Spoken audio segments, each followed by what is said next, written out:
कभी आंसू कभी शिकवे कभी तेरा चेहरा नजर आए. तर अचानक दिसले ही लोक सरांच्या केबिन मध्ये उभी होती. काय करत होती काय माहिती. आता तुम्ही म्हणणार हिचं तोंड असं का झालंय. नाही काय हिची चप्पल चोरी झाली आहे. हा ही आरोप आमच्यावर का टाकते? का टाकते? का आम्ही काय जीव ते तरी एकच चप्पल पायात घालून सगळ्यांना तिची चप्पल शोधत होती. फायनली तिला चप्पल इकडेच माझ्या टेबल खाली सापडली. तिथून बाहेर आलो तर बघतो तर विदा शर्टनी बाईकची सीट पुसत होता. मग आर्यन भाऊ काही खुशच झाला होता. वॉशरूम मध्ये जरा जास्त आवाज यायला लागला म्हणून बघायला लागलो.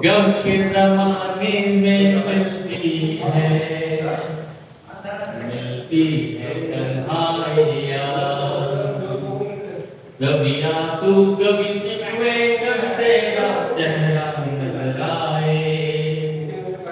तेरा चेहरा नजर आए गम के उजाले. चिन्मय भाऊना काय झालेलं काय माहिती. आज खतरनाक गाणे म्हणत होते. डेस्क पाशी आलो तर ह्या दोघांची काय भांडणं चालली होती. ह्यांचं काय भांडणं चालू असतात. पण आता काय बोलणार. आणि तवरीकडे आला प्रथमेश. भाईला म्हटलं तुला काम नाही ते नाहीये पण आम्हाला तरी काम करू देत.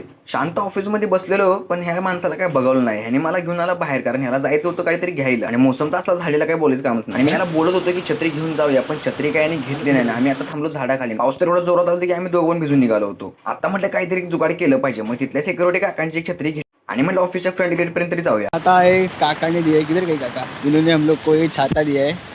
तो ये छाता उठा के लेके आए. बारिश देखो भाई, बारिश की माँ की आग. पाशी पोहोचलो आणि त्या काकांना आता म्हटलं अनुबाईला छाता दे. म्हणजे काकांना पण छाता दिला. मग माझी बस पण आली. आता म्हटलं जाऊया घरी. भेटून नेक्स्ट ब्लॉग मध्ये. तुम्ही थोडं लाईक आणि फॉलो करून नक्की जावा.